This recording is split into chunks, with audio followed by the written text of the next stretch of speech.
কড়াতে দিয়ে দিচ্ছি। তোমরা তোমাদের পরিমাণ মতো দিয়ে নেবে।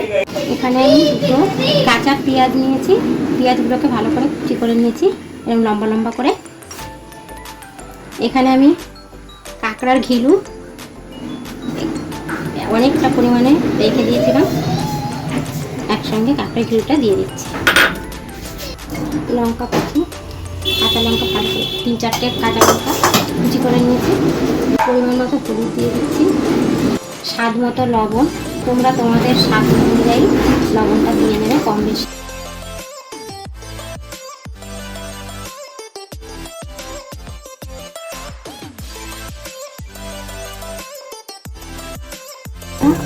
এখানে আছে মুসুর ডাল, চালের গুঁড়ি একসঙ্গে আমি বেটে নিয়েছি, মানে পেস্ট করে নিয়েছিলাম মিক্সিতে, সেই গুঁড়োটা দিয়ে দিচ্ছি। এখানে 2 চামচ মতো দেবো, মুচমুচে হবে।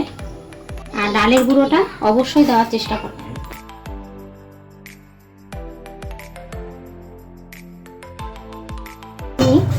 মেখে নিয়ে দেখবো, যদি আবার লাগে তখন আমি দেব।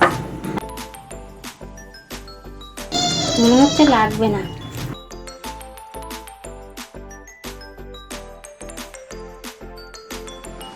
স্বাদ অনুযায়ী একটু চিনি দিয়ে দিচ্ছে, তোমাদের পছন্দ মতন দিয়ে নিও।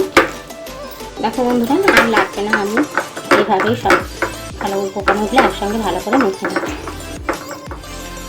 আমার তেলটাও গরম হয়ে এসছে, এবার আমি একে একে এখন আমি বড়াগুলো দিয়ে দিচ্ছি।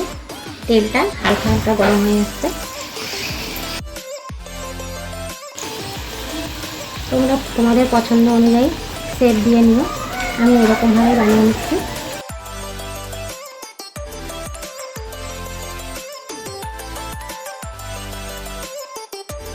বেশিক্ষণ রেখে দিলে কালো কালো হয়ে যাবে, ওই জন্য উল্টে দিলাম।